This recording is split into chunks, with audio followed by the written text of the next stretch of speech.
Dan selain Forum Purnawirawan TNI beserta sejumlah tokoh sipil dan mantan pejabat negara yang kembali menyuarakan pemakzulan Wakil Presiden Gibran Rakabuming Raka, ada pula advokat dari Perekat Nusantara yang menilai Wakil Presiden Gibran ini sudah menodai demokrasi pemilu. Kita akan langsung bahas bersama dengan Petrus Celestinus yang merupakan koordinator advokat Perekat Nusantara serta Pangeran Mangkubumi, Sekretaris Jenderal Relawan Gibranku. Selamat malam, Bapak-bapak. Selamat malam. Selamat malam. Baik, saya akan ke Pak Petrus terlebih dahulu.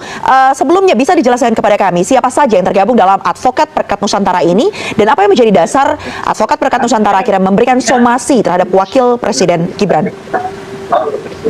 Ya, jadi advokat yang tergabung dalam pergerakan Advokat Nusantara ini banyak, tetapi yang datang kemarin ke kantor Wakil Presiden itu ada 8 orang. Ya, jadi kami 8 orang yang datang dan sudah menyerahkan somasi itu kepada Wakil Presiden melalui Sekretariat Wakil Presiden kemarin. Begitu.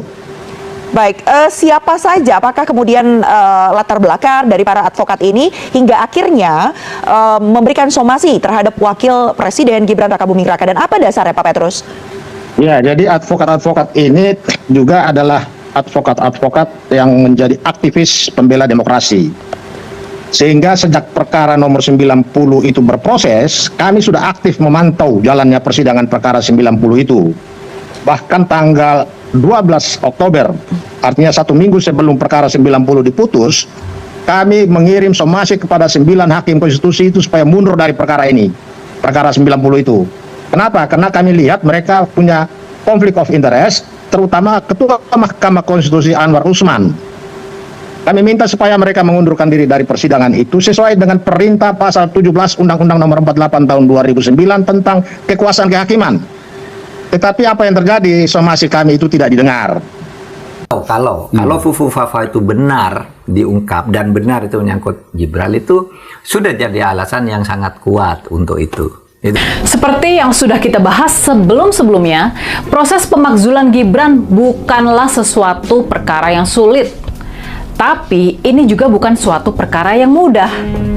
Ini nggak sulit, tapi juga nggak mudah. Kalau kita mengacu kepada hukum, kepada konstitusi, ada beberapa masalah hukum yang bisa menjerat dan menjatuhkan Wakil Presiden Gibran.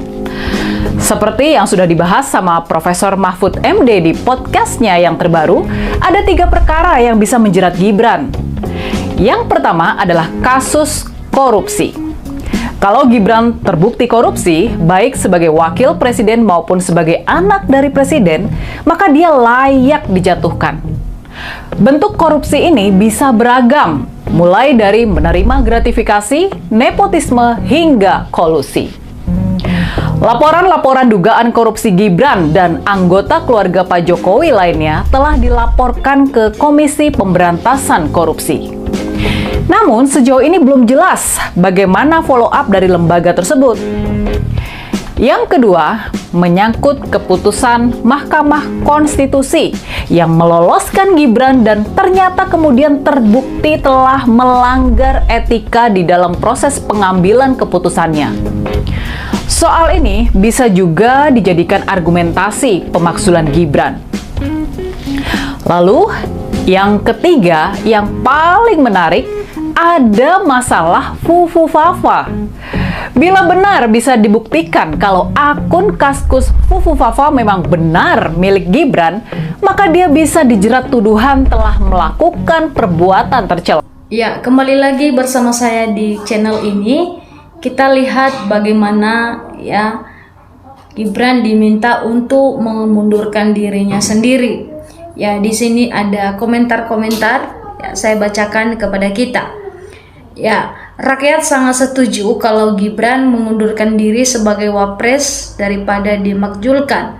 Rakyat bersama Purna Jenderal agar penggantinya dapat melaksanakan roda pemerintah. Gibran tidak mempunyai kemampuan, cuma pelangap-pelongo, secepatnya Gibran diganti.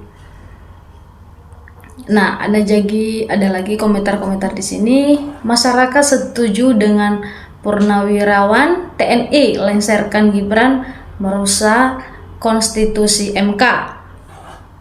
Nah, ada lagi di sini. Alhamdulillah, semoga Gibran lekas mundur. Ya, ada lagi, Gibran lebih baik mengundurkan diri daripada dipaksa turun oleh rakyat. Nah, di sini juga ada, ya sudah muak ya memakzulkan Gibran, bangsa ini sangat besar untuk dipimpin Gibran, cemas. Ya, itu komentar-komentar yang memang cemas ya kalau Gibran untuk terus-terus untuk menjadi wapres. Ya, di sini ada juga gas terus pemajulan Gibran.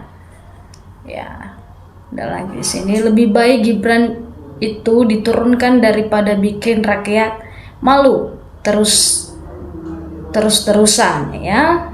Di sini lagi, yuk mundur akan lebih baik daripada dipaksa mundur.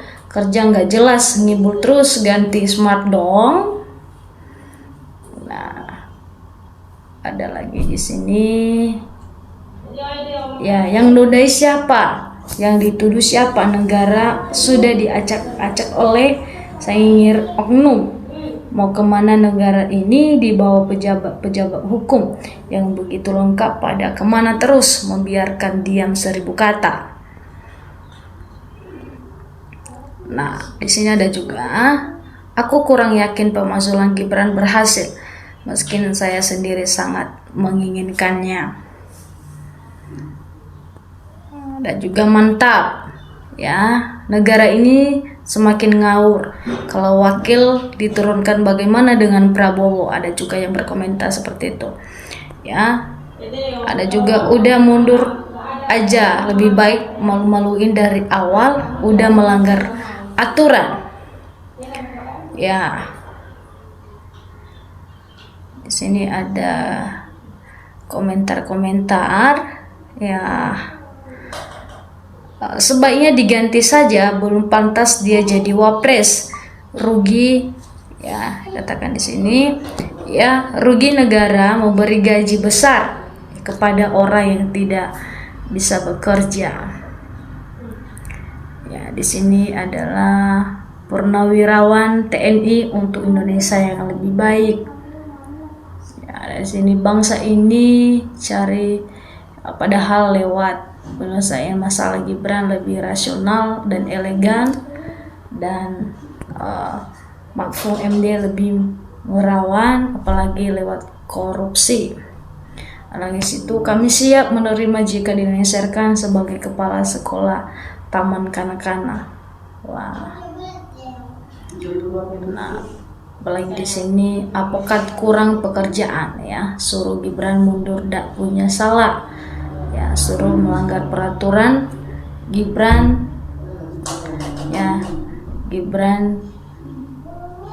itu baru akan menuruti perintah rakyat yang 50 ya, 58% kok disuruh melanggar rakyat, memilih 58% suruh mundur alpokat songong ya, di situ ya. Jadi video di sini ya, bagaimana memundurkan Gibran, dan mereka meminta Gibran untuk memundurkan diri sendiri. Ya, ini sangat mempengaruhi bagaimana kemajuan bangsa ini ya. Mungkin itu saja yang bisa saya bagikan pada video ini ya. Sampai ketemu nanti di video berikutnya.